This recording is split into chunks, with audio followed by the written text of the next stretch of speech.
Chaos in the streets of Hong Kong. Student leaders of the Umbrella Revolution calling off talks with the government following violent clashes with a mob of pro-Beijing protesters. Here now, Scott Martin from United Advisors, Jonathan Hoenig from Capitalist Pig Hedge Fund. They are both Fox News contributors. Charlie Gasparino is back with us as well.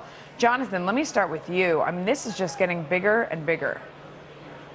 Indeed, Melissa. Interestingly, though, you're not seeing a reaction, obviously, in our own stock markets here. Where you've really seen a reaction is in the emerging market stock markets, including China. Russia's fallen off the map lately, so there seems to be the sense, at least as far as investors being concerned, ditch the emerging markets and stay with the comparatively safe bets right here at home.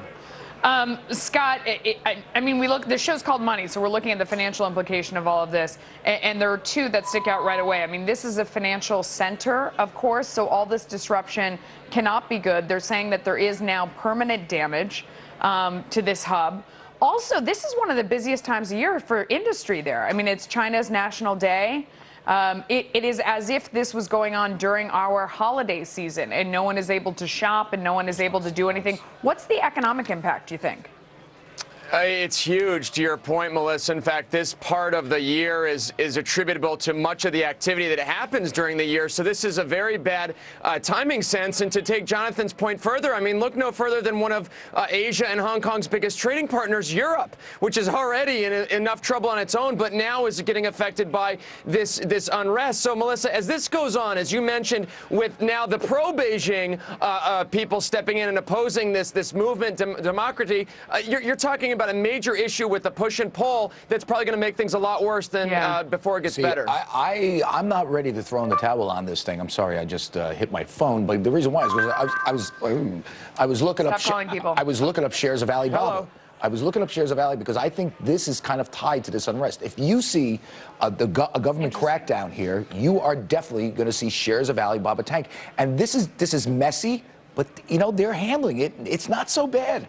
It's a protest. I don't know. I mean, it is, except for that you had the mob of pro-Beijing supporters coming out and attacking, you know, from the other side. Nobody knows who's behind that group. Well, let me show you something else as well. Hang on.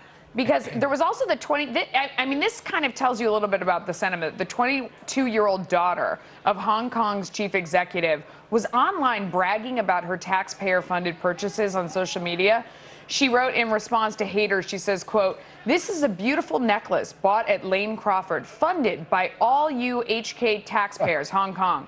They are, so are my beautiful shoes and dresses and clutches. Thank you so much." She used 4 exclamation. It's a small purse, Charlie. I'm glad it's not a fanny pack, but it's actually a. If that wasn't enough, she goes on to say, quote, roll up a little bit. "Actually, maybe I shouldn't say all you, since most of you here are probably unemployed, hence have all this time obsessed with bombarding me with messages."